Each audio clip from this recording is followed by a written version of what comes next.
first they came for the Jews, and I did not speak out because I was not a Jew, right?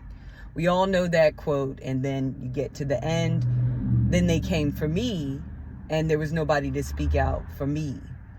One thing about having powerful pattern recognition is something like being in the 9th grade and learning about the Holocaust and going up and asking your teacher after class because you couldn't figure out why the Jewish people were being persecuted. Why were they specifically the target? I understand what happened, but why?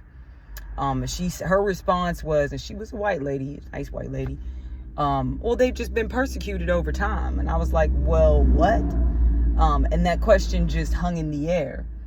When I was a military spouse, living on the base, I would walk the cul-de-sac of this, kind of family neighborhood on the base. And there was somebody who had a man. And at the time, there was a cardboard cutout of a Middle Eastern man. I couldn't tell if it was a specific Middle Eastern man because, he had, full gear on and everything. Like, he was fully dressed, and his face was covered.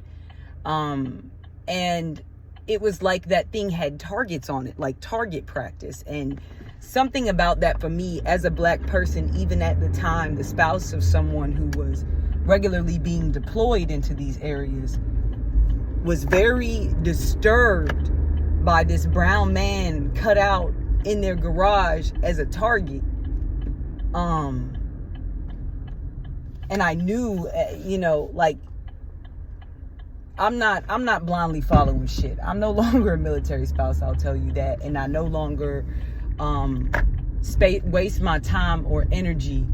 Toni Morrison says that racism is a distraction, and it is, because it keeps you from a greater purpose. You're not going to distract me with trying to prove to me why the fuck anybody deserves to be treated less than human.